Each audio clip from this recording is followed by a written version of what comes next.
नमस्कार मंडळी, आज मी निघाली आहे डाळ बाटी खाण्यासाठी. ज्या ठिकाणी मी पोचली आहे इथे पार्किंगसाठी थोडीशी तडजोड करावी लागते, कारण की यांची पार्किंग ही प्रचंड फुल असते. मी पोचली आहे बाबा रामदेव ढाबा ह्या ठिकाणी. इथे यांची राजस्थानी डाळ बाटी जी आहे ती प्रचंड फेमस आहे. बाबा रामदेव ढाबा यांचे खूप सगळे ब्रांचेस आहे.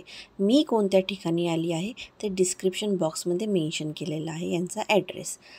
एंट्री करताच मला यांचं राजस्थानी काम पेंटिंग इथं दिसलं. छोट्या छोट्या खिडक्यांमध्ये सुद्धा यांनी पेंटिंग्स ड्रॉ केल्या होत्या. आतमध्ये एंटर करताच यांच्या आतमध्ये सुद्धा छान अशा पेंटिंग्स ड्रॉ केलेल्या होत्या. यांचे 2 सिटिंग अरेंजमेंट आहे, एक नॉन AC आणि एक AC. मी AC अरेंजमेंट इथे चूज केली.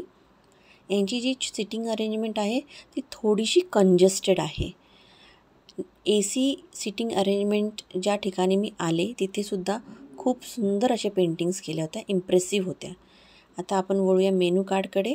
मी डाळ बाटी खायला आलेली होते इथं, त्यामुळे मी डाळ बाटीच ऑर्डर केली.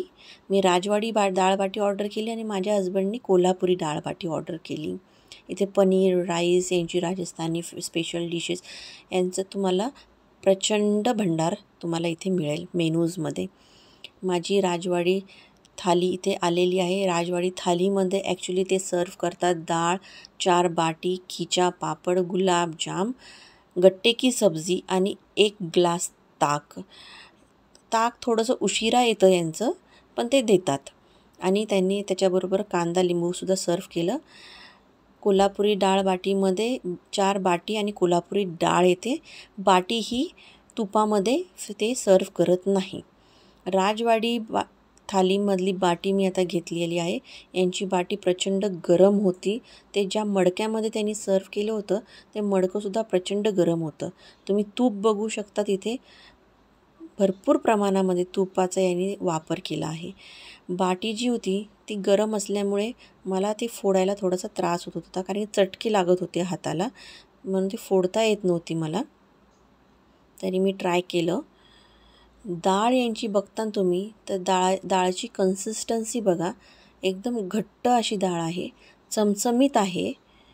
आता ही खाऊन बघूया आपण ही कशी लागते. थोडंसं लिंबू यावरती टाकते, छान असं कुस्करून घेऊया याला. आता आपण याला टेस्ट करून बघूया. OMG, जसा तडका लावला होता असं वाटत होतं की डाळ स्पायसी असेल, पण अजिबात नाही. डाळ एकदम सुंदर सॉफ्ट होती, मऊ होती, खूप छान होती, मला खूप आवडली. यांचा खिचा पापड जो होता तो पण फार कुरकुरीत होता. असा जाड असतो पण कुरकुरीत असतो. खिचा पापड यांचा खूप मोठा असतो, म्हणून ते लोक फक्त अर्धा खिचा पापड सर्व करतात आपल्याला. यांची जी गट्टे की सब्जी आहे तुम्ही इथे बघू शकतात, किती घट्ट आहे. आपल्या मराठी भाषेत बोलायचं झालं की गट्टे की सब्जी यांची थोडक्यामध्ये दही आणि दह्यामध्ये बेसन पिठाचे गोळे करून घातले की यांची आपली गट्टे की सब्जी बनवून तयार होईल. दहीच होतं, कढीच होती ही. थोडासा कांदा आणि जिऱ्याची जी छान अशी टेस्ट येत होती, पण थोडक्यात आपल्या मराठी माणूस याला कढी आणि त्याच्यामध्ये बेसनचे घातलेले गोळे असंच बोलेल. गुलाबजाम तुम्ही इथं बघता तर गुलाबजामची साईज बघा तुम्ही. जो आपला नॉर्मल गुलाबजाम असतो त्या नॉर्मल गुलाबजामपेक्षा मोठी साईज आहे. 2 नॉर्मल गुलाबजाम जर एकत्र केले तर 1 गुलाबजाम यांचा बनतो. गुलाबजाम हा यांचा एकदम सॉफ्ट आणि ज्युसी होता आणि बिलकुल पण जास्त गोड नव्हता, एकदम माइल्ड असा गोड होता. मला तो आवडला. आता मी इथे ट्राय करत आहे कोल्हापुरी डाळ. ॲक्च्युली मी बाटी माझीच घेतली, कारण की यांच्या कोल्हापुरी डाळ बाटीमध्ये बाटीला तूप लावलेलं नसतं. आता मी ही यांची डाळ ट्राय करत आहे, कोल्हापुरी डाळ. बघूया. एकदम तिखट, झणझणीत. स्पाइस लवर जे आहे ना, ज्यांना तिखट खूप आवडतं त्यांनी ही कोल्हापुरी डाळ नक्की ट्राय करावी. मी इथं थोडंसं ट्विस्ट केलं माझं जेवण. मी गट्टे की सब्जीबरोबर डाळ बाटी खायचं ठरवलं आणि ते जे एक्सपेरिमेंट होता तो सक्सेसफुल झाला, कारण की डाळ बाटीपेक्षा मला गट्टे की सब्जी आणि बाटी हे खूप जास्त आवडलं, म्हणून मी ते खूप एन्जॉय केलं. जर तुम्ही कोल्हापुरी डाळ इथे खाणार असताल तर ताक त्याच्यासोबत नक्की तुम्ही ऑर्डर करा, कारण की तुम्हाला तिथे गरज लागणार आहे.